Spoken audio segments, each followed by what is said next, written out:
Hello guys, good morning. Deepika ব্লগে সবাইকে স্বাগত আর অনেক ভালোবাসা জানিয়ে শুরু করছি নতুন আরেকটি ভিডিও। তো দেখো, আজকে কিন্তু আমি সকালবেলায় সব রকম কাজ করে এসে স্নান টান করে পুজো দিয়ে এসে তারপরে আবার শুয়ে পড়েছি বলতে ঘুমিয়েই পড়েছিলাম। এই যে দুষ্টু এসে ডেকে তুললো আমাকে, কারণ কালকে একাদশীর উপোস ছিলাম। আমি এখন আর না খেয়ে থাকতে পারি না।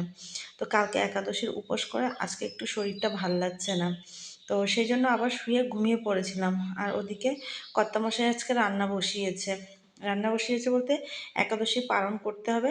তো আমি বলেছিলাম একটু খিচুড়ি রান্না করব। আর কালকে রাত্রে আমি সব কিছু গুছিয়ে রেখেছিলাম খিচুড়ি রান্না করার জন্য, তো সেটাই রান্না করে দিচ্ছে। আর এ দেখো, রান্না করছে বেগুন ভাজি আর খিচুড়ি। এটা দিয়ে আজকে দুবেলা হয়ে যাবে, বলেছিলাম দুবেলারটা করতে, দুবেলারটাই করেছে। আর এই যে 9:30টার মধ্যে পালন করতে হবে, তো 9:30 এখনও বাজেনি, তো আমি তার আগেই কিন্তু পালনটা শেষ করে নিচ্ছি। মা ফোন করে বলল 9:30টার আগেই তুই কিছু খেয়ে নিস। তো দেখো, বেটা ছেলে মানুষ যতটা পেরেছে ততটাই করে দিয়েছে, আমি তো তাতেই খুশি। এই যে রান্না করে শুধু রান্নার গ্যাসটা পরিষ্কার করে রেখেছে, কারণ জানে রান্না করা গ্যাসটা মানে পরিষ্কার করে রাখতে হয়। আর বাসনগুলো রেখে দিয়েছে, আমি পরে ধুয়ে নিব। আর এই যে খেয়ে দিয়ে তারপরে এসে আবার শুয়ে শুয়ে ঘুমিয়ে পড়েছিলাম আর কি, মানে শুয়ে পড়ছি কি ঘুম চলে আসছে। তারপরে উঠে এই যে আমার মেয়ে ছেলে আজকে কেউ কিন্তু স্কুলে যায়নি। এই যে বাড়ির সামনে একটা সবজিওয়ালা মাসি এসেছিল, আমার মেয়ে ডেকে বলল, মা সবজি এসছে, নেবে কিছু? তো আমি উঠে গেছি, গিয়ে এই যে মটর শাক নিয়ে এসেছি। মানে মটর শাকগুলো দেখেই খুব ভালো লাগলো, খুব কচি কচি ছিল। এই যে বাড়ির সামনে একটা মাসি এসেছিল সবজি নিয়ে, মানে এই শাক পাতা নিয়ে। তো আমি এই যে মটর শাক নিয়ে আসলাম, কালকে সকালে রান্না করব। আর এই যে এখন কিন্তু সন্ধে গড়িয়ে গেছে, আমি ঠাকুরকে ধূপ প্রদীপ দিয়ে এসেছি। আর এই যে কর্তামশাই বাড়ি এসে একটু সিঙ্গারা দিয়ে গেল সবার জন্য, ছেলে মেয়েদেরকে নিয়ে সিঙ্গারা খাচ্ছি।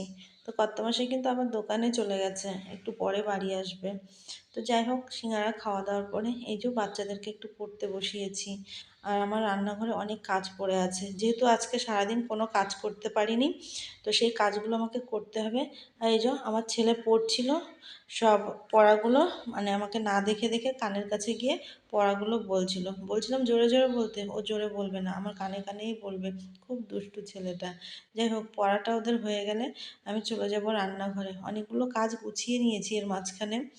তো রান্নাঘরে গিয়ে এখন একটু আলুর চপ হবে আজকে। এই যে কর্তামশাই বাড়ি এসে, তো কর্তামশাই বাড়ি আসার আগেই কিন্তু আমাকে বলেছিল একটু আলু করে রাখতে, আলুর চপ করবে। জানি না কী করে করবে, এটা আবার নতুনভাবে করছে। আমি এরকমভাবে চিকেন চপ বানাই জানি, কিন্তু আজকে আলুর চপ বানাচ্ছে এরকম করে। তো এই যে তেল গরম হয়ে গেছে, এখন দিয়ে দিচ্ছে।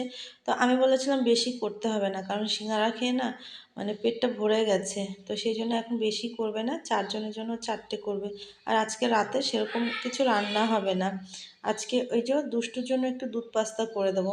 তো প্রথমে আলুর চপগুলো দেখো কত সুন্দর লাল লাল করে ভেজে নিচ্ছে, দেখতে কিন্তু বেশ ভালো লাগছে।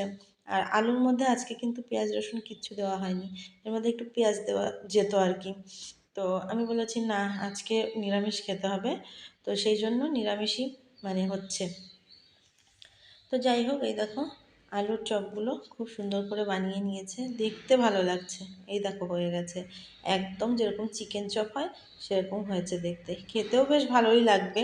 দেখে যেমন ভালো লাগছে, খেতেও ভালো লাগবে। আর আমার বরমশাই বলে কথা, যেটা রান্না করে সেটাই খেতে খুব ভালো হয়। ওর হাতে জাদু আছে বলতে হবে, খুব ভালো রান্না করে, আর সেই জন্য রান্নাতে খুব মানে ইচ্ছা ওর। তো যাই হোক, দুষ্টুর জন্য দুধ পাস্তা রান্না করব। এদিকে পাস্তাটা সেদ্ধ বসিয়েছি, আর এদিকে দুধ বসিয়ে দিয়েছি। পাস্তাটা আমিই রান্না করব। আর বললাম না, আজকে রাতে আর কিছু রান্না হবে না, এগুলো দিয়েই হয়ে যাবে। এই যে দুধ ফুটে গেছে, তারপরে আমি সেদ্ধ করা পাস্তাগুলো দুধের মধ্যে দিয়ে দিলাম। আর আজকে কিন্তু গুড়ের পাস্তা হবে। আগের দিন আমি পায়েস করেছিলাম গুড় দিয়ে, তো আমার দুষ্টু বলেছে আজকে ওকে পাস্তা করে দিতে হবে গুড় দিয়ে। আর আমি ওর কথা মতোই করে দিচ্ছি, আমি জানি ওর পছন্দ মতো খাবার হলে ও পুরোটাই খেয়ে নেবে, তো সেই জন্য কিন্তু ওর পছন্দ মতোই সবসময় করার চেষ্টা করি। তো যাই হোক, দেখো গুড় দিয়ে দিলাম পাস্তার মধ্যে।